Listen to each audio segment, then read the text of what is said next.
Good evening, everyone. Welcome to another edition of Scotland at 7. I'm Gordon Ross, and in the studio with me this evening is Chris McCusker from the socialist part of the SNP. Chris, I think it's fair to say. And also the trade union group as well, Gordon, let's not forget. Well, welcome back to the programme, Chris. Thanks for joining us again this evening. Thank you for bringing me back in. Well, we have a lot to discuss tonight, Chris. The news has been coming in thick and fast. We've got about a centimetre thick of handouts from various media outlets. So let's start with the topic of the hour. We're back to Brexit, and this time something new has happened. You'll remember that Joanna Cherry QC has won the Scottish case to have Boris Johnson's actions in proroguing Parliament declared illegal. Well, so it's maybe not illegal, I think it was actually unlawful was the term. I'm not sure if they are actually the same thing. Anyway, on top of that now, there's news coming out that anti-Brexit campaigners have filed a new legal challenge in the Scottish courts in an attempt to compel Boris Johnson to seek an extension to Article 50. Now, we know that Boris is being pressured in Westminster to do this at the moment. This litigation was lodged at the Court of Session this afternoon, and it's being funded by Dale Vince, the millionaire businessman and the political donor who founded the renewable electricity company Ecotricity. So we've got a big, backer behind this. Anyway, the campaigners have applied directly to the inner house of the Court of Session. Now, apparently, this is the senior tier of the Scottish judiciary, and it has a power that's unique amongst British courts, and that is to provide a legal remedy. In other words, they can force somebody to do something if the case is found against them. So if a legal remedy is not available elsewhere, then it can be imposed by the Scottish courts. This is a power apparently known as, I hope I'm pronouncing this correctly, the nobile officium, which it's a long time since I've done Latin at school. I never did Latin at school, but anyway, the action's being fronted by Joe Mohan QC, Joanna Cherry QC, the Scottish National Party MP who led the last challenge, and where the appeal judges in Edinburgh ruled in favour of Miss Cherry's, in fact, in favour of the cross-party effort. Now, this is, as I say, this is a new development. So at the present time, we don't know quite how it's going to pan out. But what I understand from this is that now that Mr Johnson has been found to have illegally prorogued Parliament, they hope that this new power could mean the court will send the Article 50 extension letter on Johnson's behalf if he refuses to do it. Yeah. So it'd actually be going over his head to the European Union with a letter saying we need an extension to Article 50. Well, I think that's what they need to do because, famously he said that he would rather die in a ditch than actually invoke the Article 50 or, let alone ask for it again, such as the English pride, shall we say? Yes, he was so arrogant. This has to be seen as, it's a bit like Sylvester Stallone, putting in the double whammy on the opponent. And I think this would hopefully silence some of the MPs, some of the English MPs, most notably Kwasi Kwarteng, who derided the Scottish courts as being, how could you put it? I think he said implied that they were biased. Yeah. But I think they were. I think he was also trying to imply at the same time that they were sort of like Toy Town. Compared to they weren't superior. English court, yeah. In a way, technically he's right. They're not superior, but they're also not inferior either. Well, correct, yeah. But what he was trying to imply was that if anything has to be regarded, it has to come from the English court because it's an English Parliament, which leads into an also lot of permutations of what is the Parliament? Is it a UK Parliament, an English Parliament, and how does that obviously play out for Wales? Well, and Scotland and Northern Ireland. Of course, social media has been going into meltdown today, with particularly English Brexiters absolutely frothing at the mouth with undisguised loathing. How dare lowly Scotland tell troublesome jocks, the powerful English people what to do? The uppity jocks, and we should be cut loose immediately for the spongers that we are. Bring it on, bring it on.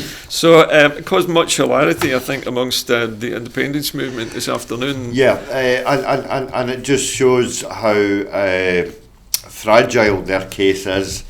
Indeed, you know, because they are now panicking, and I think, as well as if you remember a couple of months back, they were slightly cautious about the possibility of the list of 71 or 72 MPs that had signed up to the what was it, the Benn.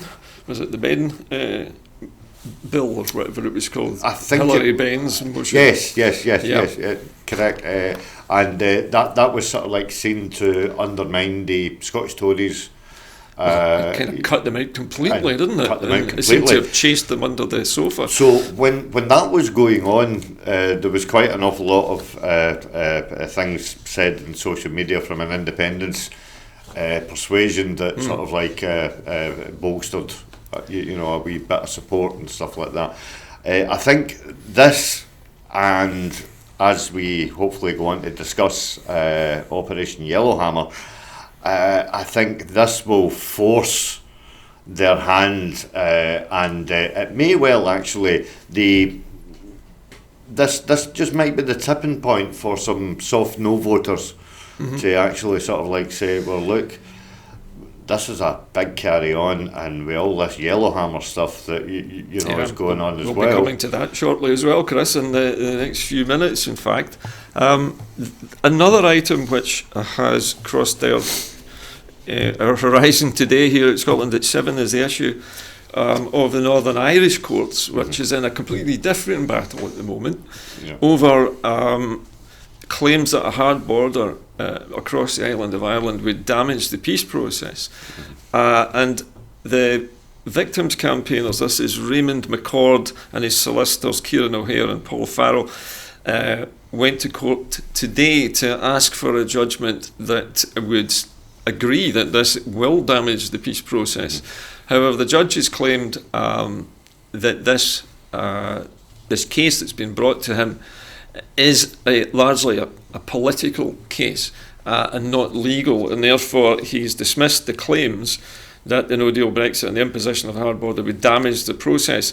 Lord Justice Bernard McCloskey said the applications were a matter of politics, and this is not an area in which courts should intervene. This sounds extremely similar to the response Joanna Cherry got when she first placed her motion, her court case before a judge. It was thrown out for the same reasons, and then on appeal 3 judges found in her favour. I'm not sure if there is an appeal court in Northern Ireland that would hear this case on appeal. I know not of one, but it was interesting that I have only had, obviously, scant sniffings of news over the last week. I was on holiday, and I found it quite bizarre how the even the access to BBC World media is sort of like suppressed, and I mean it's in a couple of hotel lobbies and stuff like that, with the sound turned down, so it's very hard to access. But if you've got a laptop that's obviously its origins are from the UK, the IP address, things get very, very restricted. But what I got from the Boris Johnson and Leo Varadkar thing a couple of days ago, when it went over and he was trying, that was a I think that was a car crash for him.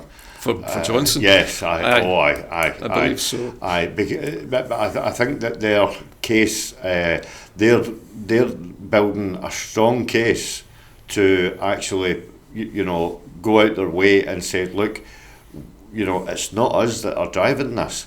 No. And any outcome, whether it be political or whether it be civil, and all of this is purely on your head. And this is something that they have to avoid. Because when does it stop becoming political and then move on into the next? We know, from Boris Johnson's campaigning that he's been trying to shift the blame onto either Europe or Ireland for all of this, when in actual fact it's British Brexit which has basically precipitated all this trouble. I have a little more information here about Northern Ireland's appeal court, which I've just found here. In the Irish case, in fact, there's 3 different cases, and they're all been brought by victims' campaigners or victims' families, victims of the Troubles, victims of the killings. And all 3 of them have put separate cases to the same court. Now, it says here that, let's see, Northern Ireland's appeal court will hear appeals against the decision on Friday. The Northern Ireland cases will eventually reach the Supreme Court in London next week, when claims from London, Edinburgh and Belfast will be joined together in a 3-day hearing. So they're going to lump all of this together into the Supreme Court in a sort of triple whammy to see if the Supreme Court judges will agree with what has already been judged in Edinburgh and what may eventually be judged in Belfast. But it's still got to go through appeal in Belfast, apparently. So we're all going through the same process and all eventually converging on the, as I call it, the so-called Supreme Court. Let's move things on a little bit from. Well, it's not exactly from Brexit, but from this particular part of Brexit, and on to what's known as Operation Yellowhammer. Now, Operation Yellowhammer is the government's attempt to wargame what would happen in the event of a no-deal Brexit. And there's argument about whether the document which has been revealed or published today by the government is actually the same one which was seen back in August by Tory politicians back then, or whether this is a different one. There is a heavy amount of redaction in clause 15, which appears to actually refer to oil refineries and a growing fuel or petrol crisis being a part of this. So Operation Yellowhammer, according to the official version of it that I'm looking at here, it's Her Majesty's Government reasonable worst case planning assumptions. Makes it sound almost palatable, doesn't it? As of the 2nd of August 2019, when the UK ceases to be a member of the EU in October, all rights and reciprocal arrangements with the EU will just end suddenly. So the UK reverts fully to third country status. I have to be careful how I say that. The relationship between the UK and EU as a whole is unsympathetic. Now that is putting it extremely politely. I would have said no bilateral deals have been concluded. That means all of the UK's attempts at going behind the backs of the European Union to do private deals has stopped. They can't do it. Had they actually started? So all right, Chris, so they've no bilateral deals. Public and business readiness for no deal remain at a low level. It seems like an admission that the whole thing is just lagging behind, that they've kind of done a bit and left it. What you've got is Michael Gove coming out and saying this is based on what could happen. Yes, not what they expect. And as in, we are unable to apply this in a worst case scenario, but if this is the worst case scenario, we have done work to mitigate that. I think this is almost like due diligence. Well, I don't think it's due diligence, to be honest with you. I said to Kenny the last time that I was on, when this happened to Ronald Reagan a couple well, not a couple of years ago, but he was trying to sort of like cover up lies from, previous lies being told. And in order to do that, you have to have a bloody good memory recall. Yeah, if you're going to lie, you have to remember what you said. Yeah, and unfortunately, I don't think Michael Gove has got that. So that's why he's sort of like saying, this, could be applied in the worst case scenario, but we're not looking for the worst case scenario, so therefore don't worry about it.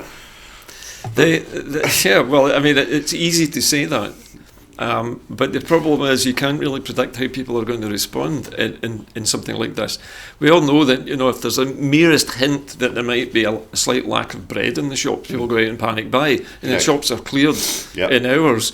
If there's any kind of run on petrol, I would anticipate that will be catastrophic. People all over the country will be, queued up round the block at filling stations. They also claim that the demand for energy will be met and there will be no disruption to electricity, gas or the interconnectors. In Northern Ireland, there will not be immediate disruption to electricity supply on day one. They go on into some detail about how they could mitigate any problems with the electricity supply. But the biggest one that stands out for me is the whole issue of the trucks passing through Dover. Because their best case scenario was there might be a reduction to 60% of the current capacity, which means that 40% of the 10,000 trucks that move through the United Kingdom every day from Europe are going to be stuck somewhere. And that kind of knock-on, can you imagine, Well, I've seen something... where those trucks are going to be? I've seen something that with regards to Dover, a manageable delay would be 2 days. The worst case scenario would be 5 days. Now, if you remember, I think it was last year they tried to. I can't remember that failed transport minister. I can't remember. The one that tried to buy the ferries. Yes. They tried to. Damien Green, was it? Was it Damien Green? Yeah, it was Damien Green. They tried to think me the part of the motorway between London and was it Dover. Not, I think it was Chris Grayling, wasn't it? Failing Grayling. Yes. And they closed a section of that, and that looked horrific. And that was only to replicate a 3-hour delay. Oh, that's right. Yes, I remember. 3-hour delay. 3-hour delay. That was a 3-hour delay. So they're talking that they can manage a 2-day delay at the ports. They can manage a 2-day delay. And that is trucks on either side of the motorway lined up with the middle lanes clear to allow other traffic to go on. But if you've got trucks on either side and one car breaks down in the middle and it can't go anywhere. Am I right in thinking they also borrowed an airfield or something for that as well? Yes, they did. But if anybody's been down to Dover, there is very, very few spaces where you could actually park the amount of trucks that would build on a day-to-day basis, which have yet to be processed. I mean, I've lived and worked in England, and I know that it's a fairly crowded place, especially further south you go. Yeah. I'm just hearing that even a 1 hour delay at the ferry ports would create a massive miles-long tailback. So, it could be disastrous, really, in many respects. Call me mischievous, but then if you want to add in the possibility of petrol shortages at that same time, that's just a recipe for disaster. It's unbelievable that a country like Scotland, which has got massive oil fields and an oil refinery, could be short of petrol. Have we? Well, we do officially, yes. Well, officially we do, yes. Which led me on to what I was also going to ask you, because I know that you're a wee bit more clued up in this, but how would it work in the scenario of England running short of electricity and all the rest of it, water supplies maybe, could we maybe sort of like have a Mexican standoff where we could say, well, we've got plenty, It would If you be would like nice to- to think that we had that much control over it, but sadly the But grid is that- system is a national asset, It is, and it's you know, also it's- reserved to Westminster, that power over energy, unfortunately. and water. Water, no. Strangely enough, Scottish Water is devolved, as far as I know. Yeah. Just try But- and remind Jeremy Corbyn of that fact. But there are supplies to England, which England has actual control over. I'm not sure how they all work. There's a lot of sort of agreements, cross-border agreements that govern these things. So why this has even been discussed, if it's a natural continuous flow, do you know what I mean? Yeah. You know, there has to be questions asked there. In terms of electrical power, Scotland is overproducing, so Yeah. we have a surplus which can easily take up the slack if England Uh-huh. is, running quite close to the margins. Yeah. And that's been the case for a number of years. So this actual story, how much has this been conflated by the right wing media to incite a wee bit of panic into the hearts and minds of the voters? Well, it could be. I mean, they do like to make us fearful because it concentrates the minds, I guess. But at the same time, they have to come out and say they've got this all sorted, which they claim to have done. Uh-huh. But I've never found Michael Gove's explanations all that convincing. No, They say, rest assured that all this is in hand and we've got it all sorted out. Yeah. There are certainly no great plans in place for small and medium-sized enterprises. The larger businesses might well be prepared. Yeah. And Johnson recently set aside £2 billion for no-deal Brexit readiness. So they are, as somebody complained today actually, that we're almost on a war footing. It's almost as though we were about to go to war, or there was about to be an earthquake or some natural disaster. But the one thing that the wider public failed to discern from this whole pantomime that's evolving with every passing day is the fact that this is actually a crisis which is created in peacetime. Of course, and it's man-made. And it's a or man-made women-made, crisis. depending on which way you look at it. Well, it was Theresa originally May. David Cameron. Cameron started it off, yes. Okay, well, let's leave the toxic Brexit argument from this side of the channel for a moment and look across the English Channel to Michel Barnier and his comments today. Mr Barnier has told MEPs that there remain insufficient grounds for reopening formal negotiations over the Brexit withdrawal agreement. And this is 6 months after Theresa May and the European Commission closed those negotiations. Successfully. They had a deal on the table. They still have it somewhere, maybe in the back drawer somewhere in number 10, but it's still there. And it says in a private briefing with the European Parliament's leaders, the EU's chief negotiator said that Boris Johnson's officials had yet to offer any legally credible or workable proposals to replace the Northern Irish backstop on which the two negotiating teams could build. This is the crucial, they call it a stumbling block, but it is something which the British government has had 3 years to figure out. 3 years. If it was going to be that easy to solve it, why have they not solved it? It's got to be the question here. Well, what I was in Greece last week, Cyprus to be exact, and I was talking to some taxi drivers, some bar staff. As you do. As you do, taxi drivers and bar staff. They go hand in hand.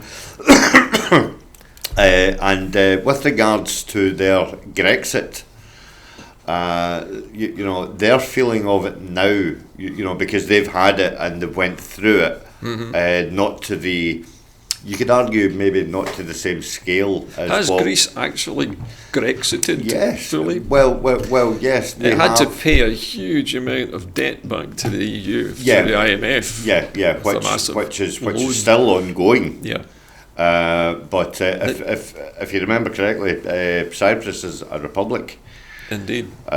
So they are separate, sort of like idiosyncrasies that have been. It has applied. two administrations as well. It's like Greek and Turkish. Yeah, yeah. So so they had to work out several border issues as well, Of course. in order to comply. Now, the reason that I'm bringing this up is because the people that I was talking to, they were talking not about the outcome of it, but the actual their view of the EU and how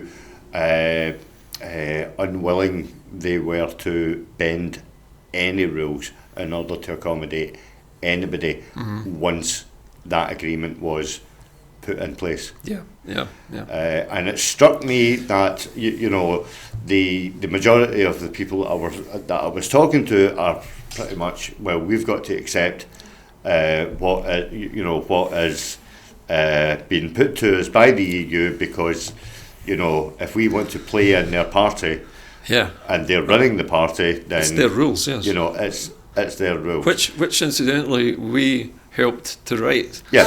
In fact, Article 50 was written by a British diplomat, which is the ultimate irony here, I think.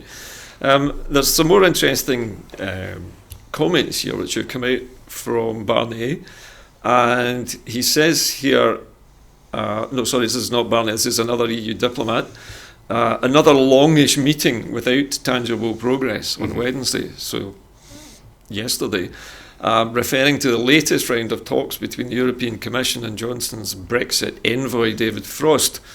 Not that David Frost, obviously. And EU officials insisted that nearly 2 months after Johnson was made Prime Minister, the gap between the two sides was still far too wide for any meaningful negotiation to take place. They haven't got any closer in the 2 months since Boris was elected. Every time Boris goes in front of the cameras, he reiterates this continuous, let's call a spade. Yeah. This continuous lie that he is negotiating, brokering a deal that is going to be acceptable, which will stave off any chance of a no deal. Right? So he is pushing away, obviously, from the failed May deal, and he's trying to massage the deal that the European Union are sitting on into, he's trying to mould it into his deal. I think he feels that if they took away the backstop, they could live with it somehow or other. They could do the deal, because basically the deal is just you're going to pay your debts and you're going to exit on a 21-month gradual slide out. That's really all this deal is. Yeah, the backstop was just a guarantee that Britain wouldn't put a huge partition across Ireland again and start the whole troubles up over. But the whole thing about the backstop is the fact that if that wasn't there, then it rips up everything to do with the Good Friday Agreement. Exactly. The reason that was put in is because the EU are adult enough to realise that the Good Friday Agreement is bigger than Brexit. It's also bigger than Ireland because it's a deal. It is a treaty between a European Union country and the UK. Yeah. Therefore, the European Union has a huge stake in peace and an open border being maintained at all costs, so that trade can flow back and forth on the island unhindered. Many people have actually been saying, there's been a lot of gossip about this all over the place on the internet and political chattering classes, that Boris Johnson would be happy if he could do a deal where Northern Ireland was kept in some kind of regulatory alignment with the EU. In other words, the so-called border in the Irish Sea scenario. And he would live with the consequences for the DUP of doing that. And I believe actually that he probably does think that way. The question really is, what would the DUP do? Because they seem to have been a lot more shrewd than he is about how they've responded to that. Whether you like the DUP or not, they are very shrewd at negotiating, and they're far more practiced at it. Yeah.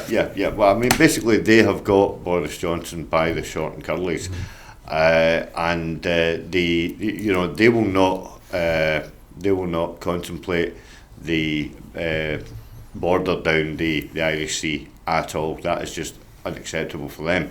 The one other thing that Boris has got going for him is because he's lost to 21 MPs, it doesn't really matter whether he's got the DUP on side anyway, because the numbers don't minus work. 45 at the Yes, moment. correct. I mean, it's a tiny minority government. Yeah, so anything.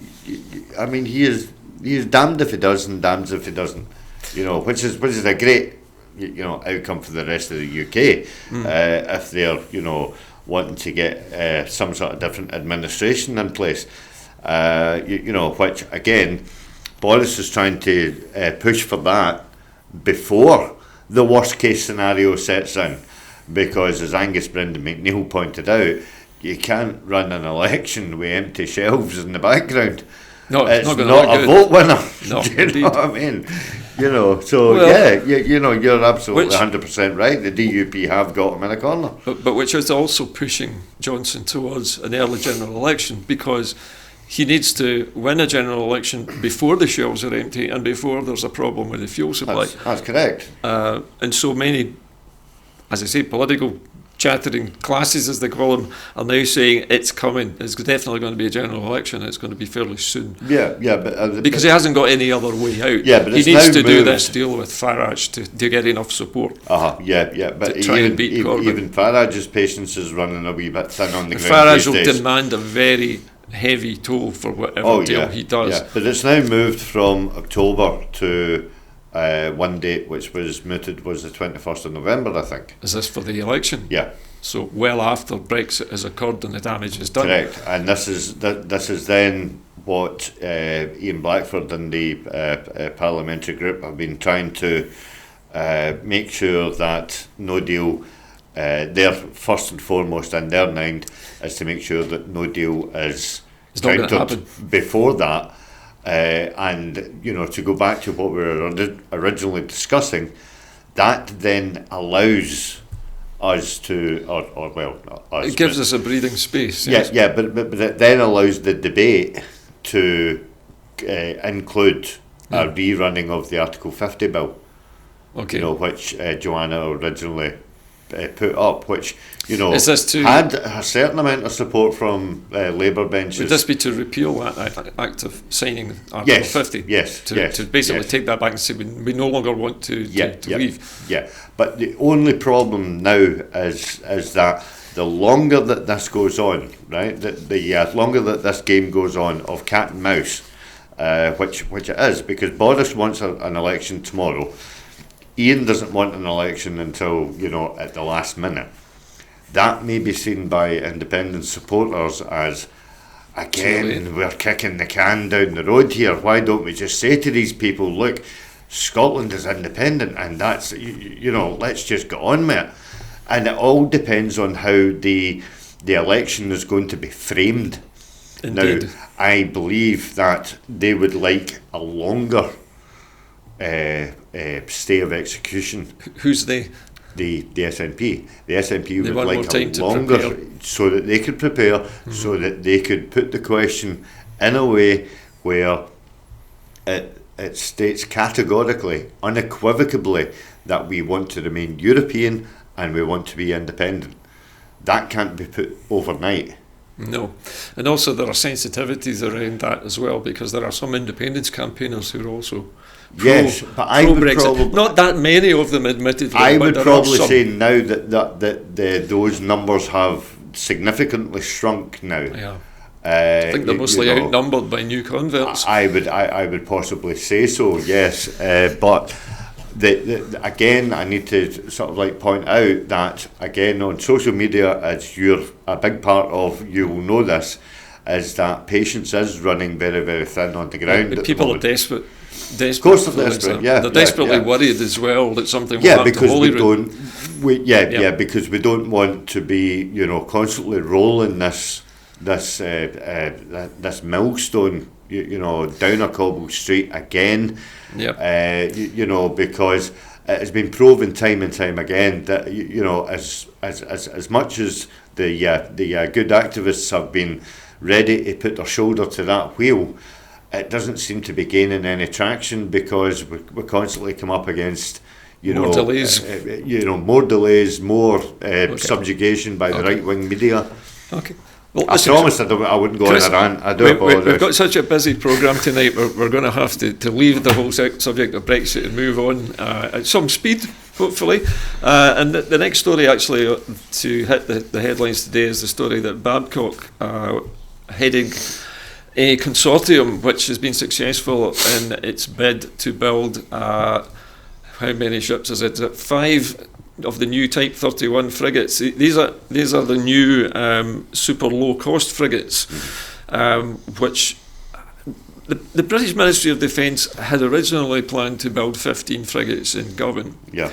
That then was taken off the table after being reduced in numbers, and it's now been revised into these 5 stripped out, much more basic Type 31 frigates, which are far more basic. They're basically like an empty ship. You can put whatever weapons you like on it, and so they're very versatile, but they are about a quarter of the cost of a fully fledged warship, which is usually about £1 billion. These are 250 million. Babcock's Arrowhead 140 design beat their rivals from BAE Systems and Atlas Electronic, and the formal contract is expected to be awarded later this year. It's a modern warship that will meet the maritime threats of today and tomorrow, said the Babcock's chief executive.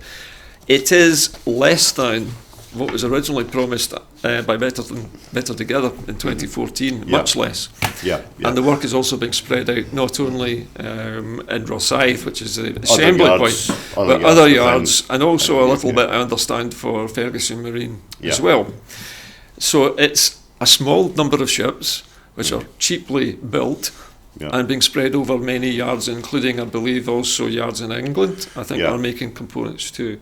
So it's not, I don't think we can say it's anything like the original 15 frigate order that it once was. No, it's not. The only it's good thing, news, but the only thing that we can take from this, yes, it's good news for Rosyth, the constituency of Douglas Chapman, who's been doing quite a lot of work on this to try and retain the workforce that are currently employed there. Because and this is a timely award of contract, because the 2 aircraft carriers that they're working on at this moment, they're actually going to be, I think they're going to be released and floated next week. So they'd been doing sea trials, did they not? They were being internally fitted. I remember, but they were finishing their sea trials. Finally getting put to sea, fully commissioned.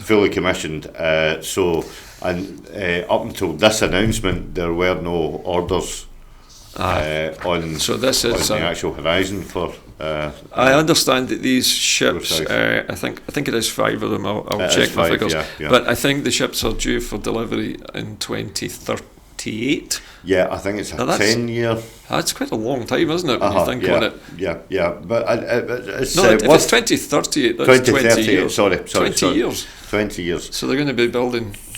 But slowly. I have to admit that I caught a wee bit of STV before I came out, and they were reporting on this very same subject, and they went to the point where although it's timely insofar as for continuous employment for the people at Babcock, it won't stave off any further redundancies. Well, in fact, you were just talking there about the MP for Dunfermline West, and he has said that the Type 31 frigates are far smaller orders than the original promise of 13 Type 26 frigates, which was £13 billion, as opposed to 1.25 billion. I mean, this is a tenth of the size of that original promise, and it's over nearly 20 years. Nearly 20 years, That doesn't really look so good when you see it spread out over that time frame.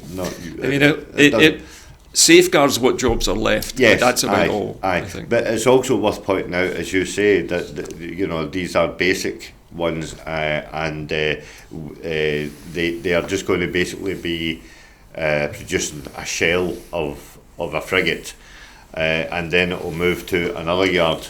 Yeah. and it will get the internals put in. Yeah, and then it'll move then to it'll have the another yard. superstructure. And then Then it'll it'll have the guns, or then it'll have the anchors, or whatever the engines. because they were saying that it's going to be the most up to date, sort of like humanitarian friendly. It's going to have rescue capabilities and all that stuff. It's going to be a multi-role, as well as war capabilities as well. So they're looking at it as a multi-role ship. Yeah. And I mean, okay, that's probably a good idea. That they're moving away more from war fighting and more to security and rescue and disaster relief, which is something actually a lot of people have been thinking for a long time. I want to move along a little bit more quickly now, and we're looking at here another announcement today. And this is from the Scottish Government, and they have started a new scheme, and this is entitled Paying the Cost of Crime. Victims of crime are to benefit from a new charge on criminals. The offenders will be required to contribute to the cost of supporting their victims of crime from November, so that it's a fairly short story, this. Basically, a new financial penalty will be imposed on all criminals who are sentenced to pay a court fine, and the money raised will be banked in the victim surcharge fund. So this will go to pay for things like securing people's homes after they've been burgled, or providing funerals for the families of murder victims. So it's very basic, but something which I've never heard of another government doing this. Actually, this is new to me. Well, it's not that new. There has always been recourse to obtain some sort of There's damage. a criminal injuries compensation scheme. And I remember a couple of years ago, my son had dealings with it, and he was assaulted and.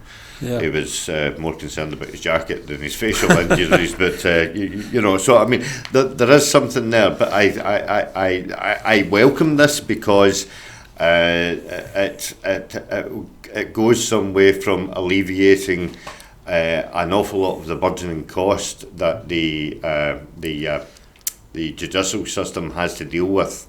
My only issue is that how are they going to get this money back from the criminals, people who are, Well, this is coming from fines apparently. I'm just looking at, there's a sliding scale, but basically it's 7.5% of whatever fines are being paid by those who are convicted of a crime. So they might get prison time, but they might also be fined, and 7.5% of that is going to go to this fund. I think it will probably work out if Scotland actually gets full control over social security policy, where it will be significantly more than what is currently getting paid by the UK government.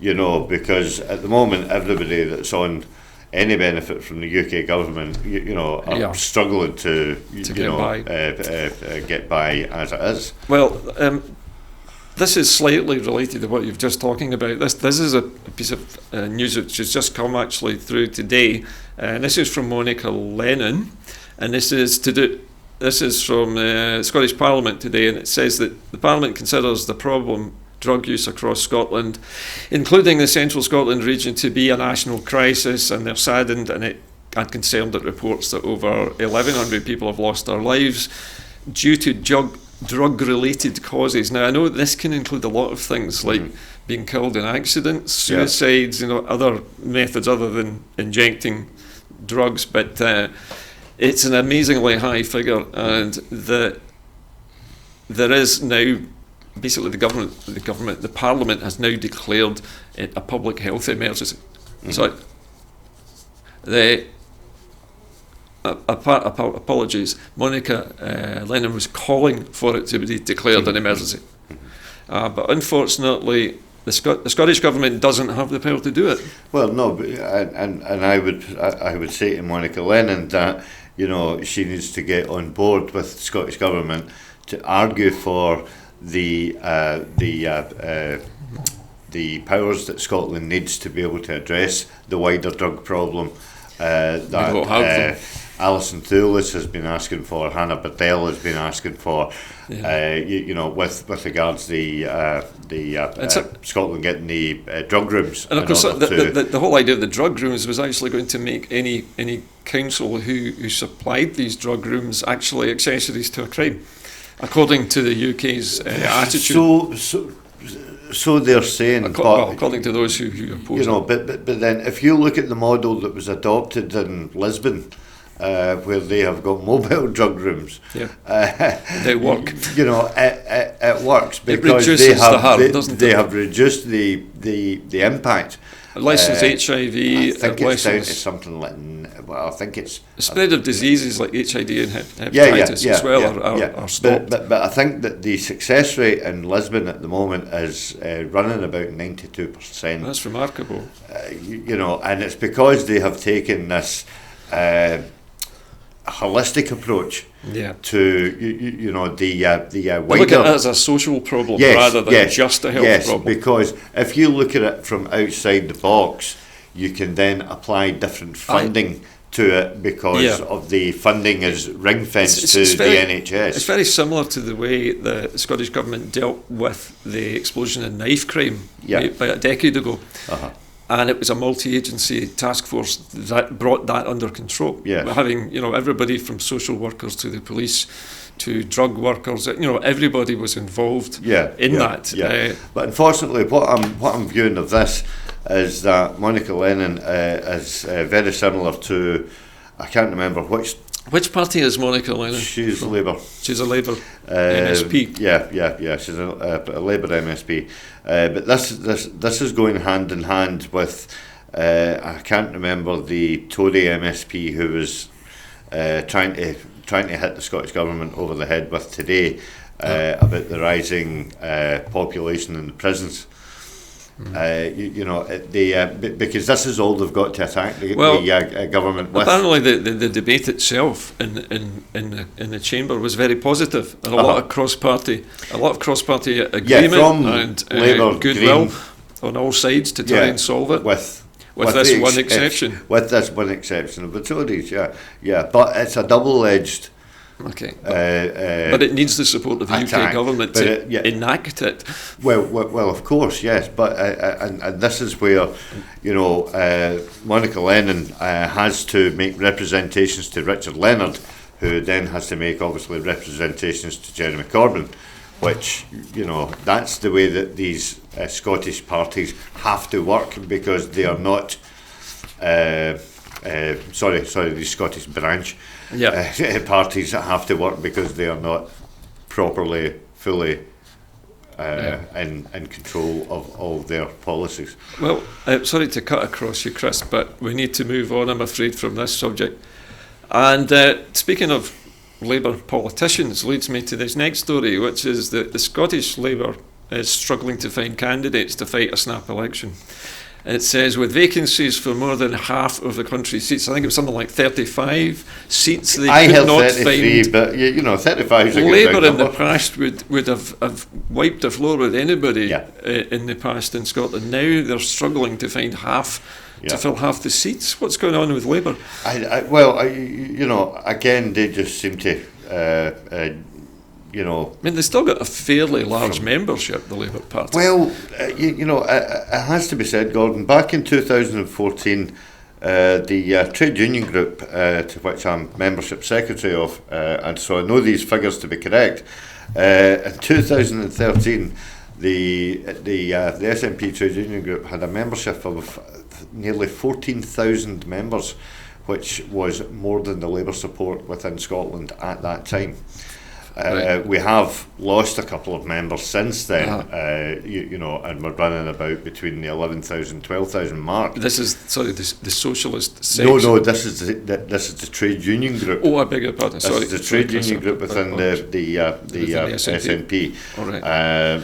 So these are people like yourself. These are former in Labour. the past would probably have been Labour.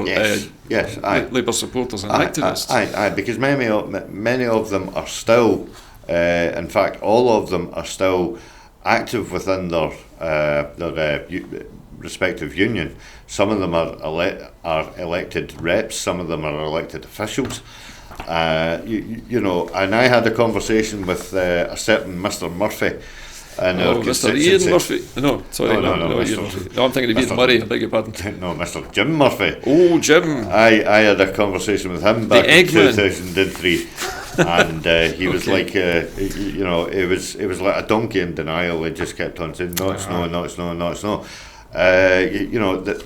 The facts are irrefutable that the support for Labour is dwindling by the day, and more so as well that the last, and I can speak for my own constituency here in East Renfrewshire, the last election, Labour put up the candidate Blair McDougall, Yes. as everybody would know, was very high up in the Better Together campaign, and he actively put a campaign out to vote Tory rather than Labour in order to keep the SNP out of government. Well, And how well that went for him, because in the recent recruitment of candidates, he wasn't selected.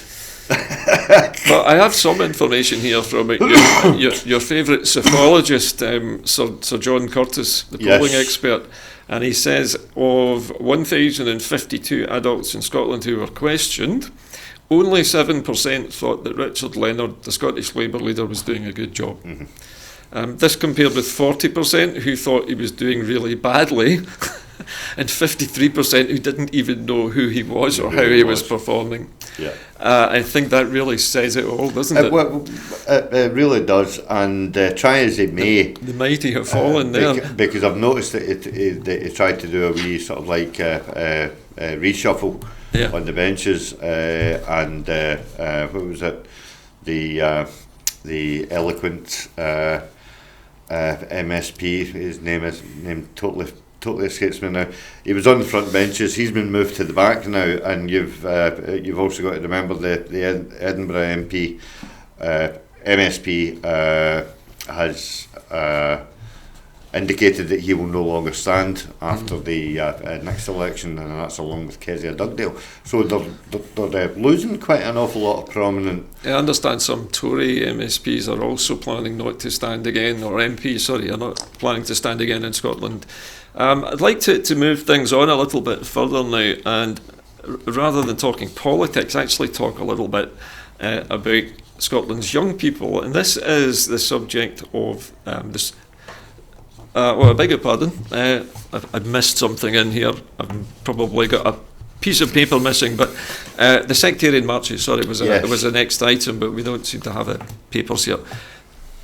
Now, 6 sectarian marches have been cancelled by Glasgow City Council, and 5 on Saturday and 1 on Sunday. Now, I understand they're fairly evenly spread between, presumably, they're not evenly spread, but they include both Republican and, shall we say, loyalist marches. Yeah. I think it's 5 to the power of 1.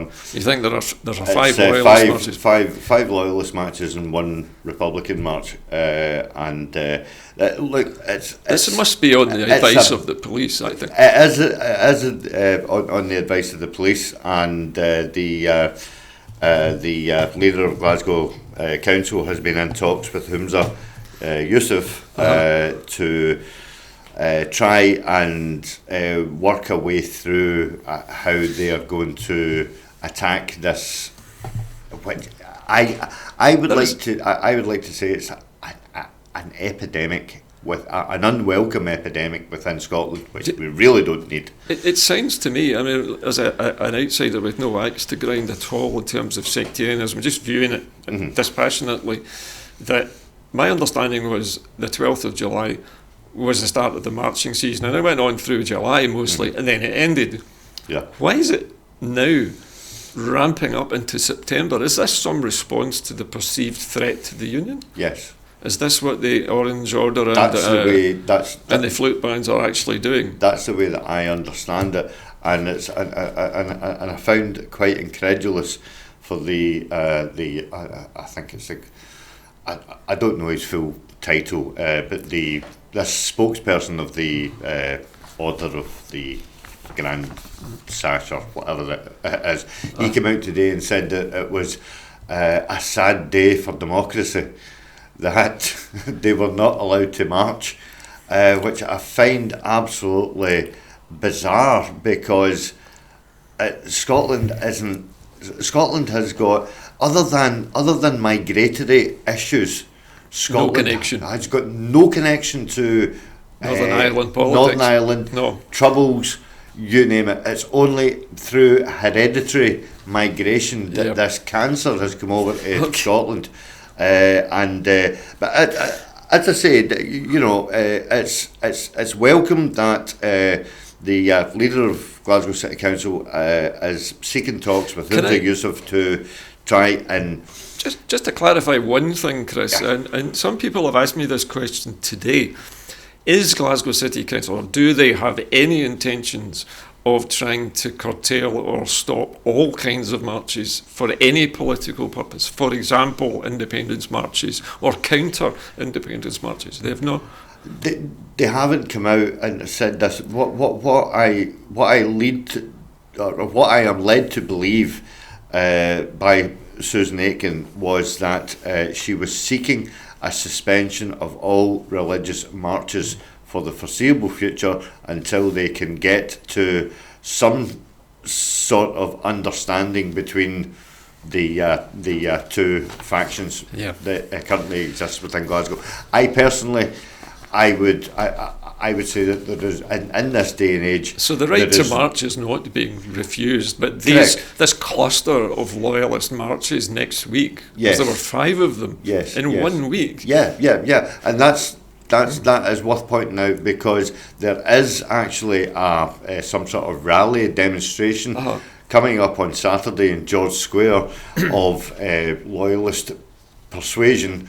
Yep. So that they can They can rally their supporters, and they have a right to do this. which they have to do. But you know, as I say, going back to what I was saying earlier on about religious marches, at what point do you stop? Because then you have to turn around to Yeah. the. So this has to be a one-off, doesn't it? Yeah, but what I'm trying to point out is that you have to turn around to the SNP Friends of Palestine and say you can't march. You know, because it is a religious issue that Or a you're political marching issue. for. Do you know what I mean? Quintessentially, although you're marching for So Palestine, really, this is really humanitarian just an reasons. issue of public safety Ah, and yes, nothing more. yes, yeah. Right. Okay. Let's move it along, Chris. We've got a couple more items to get through today. There are 2 actually here. One of them is to do with the Scottish Greens, and the Scottish Greens have issued a statement where the Greens are standing up for the school strikes. Mm-hmm. The First Minister has been challenged to stand up for young people's right to take part in global school climate strikes on September the 20th.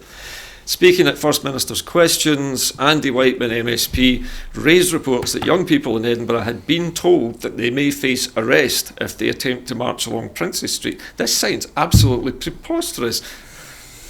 Anyway, according to Nicola Sturgeon, such reports are nonsense. No young person will face any such action for exercising their right to peaceful protest. What do you think, Chris? I mean, this is another one of these marching stories, but this is children this time. Yeah. I know. Who on but- earth was saying that they would be arrested at some Well, nonsense like this? you have to find out what controlling council actually came out with that bizarre allegation. Arresting children. Arresting for children for you know. Never heard any. Well, it sounds like something out of a Disney movie, doesn't it? Edinburgh You City know, Council are a bit what's- funny sometimes about what's this, things. the children catcher or something like that.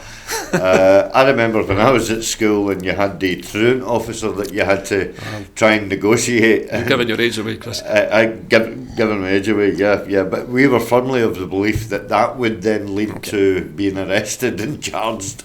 Well, I have to finish off tonight, Chris. We've got a good news story for a change, and this is the news that the Health Secretary has welcomed the cystic fibrosis drug pricing agreement. Now, this is something that has only happened in Scotland today. Yeah. It's a 5-year pricing agreement. Now, this is to license the use of drugs made by a company called Vertex Chemicals, and these drugs are the only ones known to slow the progress of cystic fibrosis and to extend the life of somebody who suffers from it.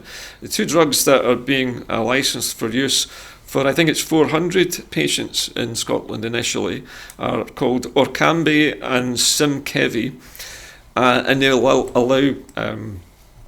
allow sufferers to live longer and happier lives.